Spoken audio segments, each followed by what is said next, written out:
വിവാദ പരാമർശവുമായി SNDP യോഗം general secretary Vellappally Natesan. മലപ്പുറത്ത് ഈഴവർക്ക് തൊഴിലുറപ്പ് മാത്രമേ ഉള്ളൂവെന്ന് വെള്ളാപ്പള്ളി. വോട്ടുകുത്തി യന്ത്രങ്ങളാണ് മലപ്പുറത്തെ പിന്നോക്ക വിഭാഗമെന്നും വെള്ളാപ്പള്ളി പറഞ്ഞു. ഇന്ത്യക്ക് സ്വാതന്ത്ര്യം കിട്ടി ഇത്ര നാളായിട്ട് പോലും സ്വാതന്ത്ര്യത്തിൻ്റെ ഗുണഫലങ്ങളുടെ ഒരംശം പോലും ഈ പിന്നോക്ക വിഭാഗങ്ങൾക്ക് മലപ്പുറത്ത് ലഭിച്ചിട്ടുണ്ടോ? തൊഴിലുറപ്പുണ്ടായിരിക്കില്ല, അതിലൊക്കെ നമുക്ക് വളരെ പ്രാതിനിധ്യമുണ്ട്. ബാക്കി എന്തിനാണ് നമുക്ക് പ്രാതിനിധ്യം? എല്ലാവർക്കും വോട്ട് കൊടുക്കാൻ മാത്രം വിധിക്കപ്പെട്ടവരാണ്.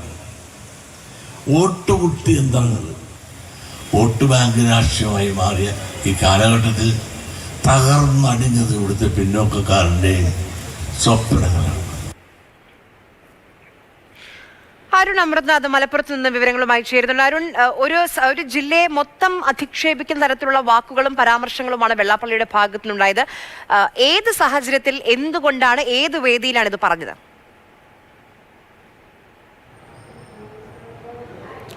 ആര്യ, മാർഷൽ ഉപതെരഞ്ഞെടുപ്പ് നടക്കാനിരിക്കുന്ന നിലമ്പൂർ ചുങ്കത്തറയിൽ നടന്ന SNDP സമ്മേളനത്തിലാണ് വെള്ളാപ്പള്ളിയുടെ ഈ വിവാദ പരാമർശം ഉണ്ടായിരിക്കുന്നത്. അതായത് മലപ്പുറം ഒരു രാജ്യമെന്നോണം, സംസ്ഥാനമെന്നോണം പ്രവർത്തിക്കുന്നു. ഇവിടെ നിങ്ങൾ ശുദ്ധവായു, അതായത് ഈഴവർ ശുദ്ധവായു ശ്വസിക്കാൻ പോലും ബുദ്ധിമുട്ടുകയാണ്. അത്തരത്തിൽ ഒരു രാഷ്ട്രീയ, സാമ്പത്തിക, വിദ്യാഭ്യാസ നീതി ഈഴവർക്ക് ലഭ്യമാകുന്നില്ല. ഈ വോട്ട് കുത്താൻ മാത്രം, വോട്ടുകുത്തി യന്ത്രങ്ങളായി മാത്രം ഈഴവർ മാറുകയാണ്.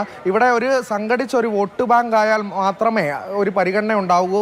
അതുകൊണ്ടാണ് ഈ അവഗണന എന്നുകൂടിയാണ് ഈ ഒരു ഘട്ടത്തിൽ എന്തായാലും SNDP പ്രസിഡന്റ് വെള്ളാപ്പള്ളി നടേശൻ പറഞ്ഞു വെക്കുന്നത്. പ്രത്യേകിച്ചും ജാതി, മത, സാമുദായിക സമവാക്യങ്ങൾ പ്രധാനമാകുന്ന ഒരു തെരഞ്ഞെടുപ്പ് ഘട്ടത്തിൽ കൂടി നിലമ്പൂർ ഒരുങ്ങുമ്പോൾ കൂടിയാണ് ഇത്തരത്തിലുള്ളൊരു പ്രസ്താവന. അതൊരു രാഷ്ട്രീയ നിലപാട് കൂടിയായി വ്യാഖ്യാനിക്കപ്പെടുക കൂടിയാണ് ഈ ഘട്ടത്തിൽ. ആര്യ, മാർഷൽ.